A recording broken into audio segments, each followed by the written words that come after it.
boys and girls. Today we're going to go over the SIFT method. And so the SIFT method helps us sift or break down a text to understand it as a whole. The S in SIFT stands for symbol. And so symbolism is when the author uses an item to represent an idea or a meaning. Here are some typical symbols that we recognize.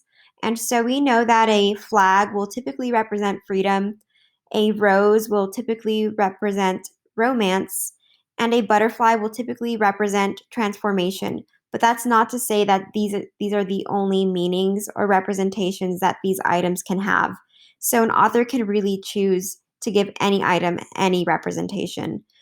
In this video, you'll see that an apple was given many representations. In Adam and Eve, it represents temptation. In Snow White, it represents evil intentions. For Isaac Newton, the apple represents his discovery to gravity. And so really it depends on how the author chooses to give it meaning. You can watch this video if you'd like. The I is for imagery. And so imagery is when authors use vivid language or descriptive language that appeals to any of our five senses like sight, sound, scent, taste, and or touch. And so really it just spices up an author's writing. So instead of saying the siren went silent, they might say something like the siren turned into a whisper as it ended. Instead of saying something like my head hurts, to spice it up, the sentence can be changed to my head is pounding like a drum. I came inside because the house smells good.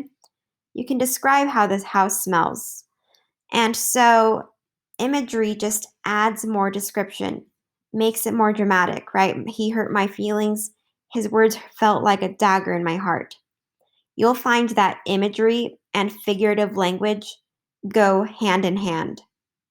So figurative language, again, just also adds to painting that picture in our head.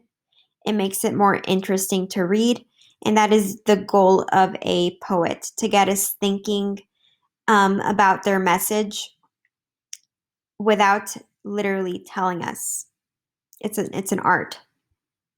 And so that leads me into tone.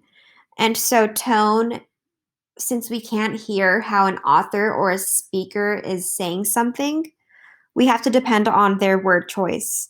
So when you're reading a text, look at their diction. What words do they use to tell us how they feel? What overall feelings do these words convey? And so sometimes you'll see, here's some examples of tone: serious, casual, humorous, melancholy, etc. And so you can watch this video where they'll give you examples of text, and you can practice identifying the tone in this video of those texts before you analyze it in the fish.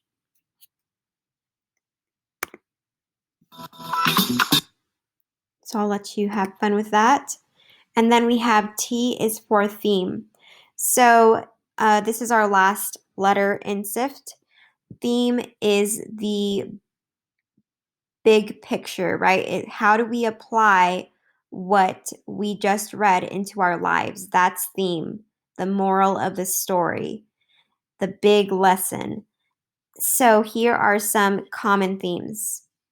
Good versus evil, boy gets girl, good overcomes evil, true love must sacrifice, acceptance, etc. It's not always going to be directly stated in a text. You might have to analyze it, or not might, but usually always have to analyze it.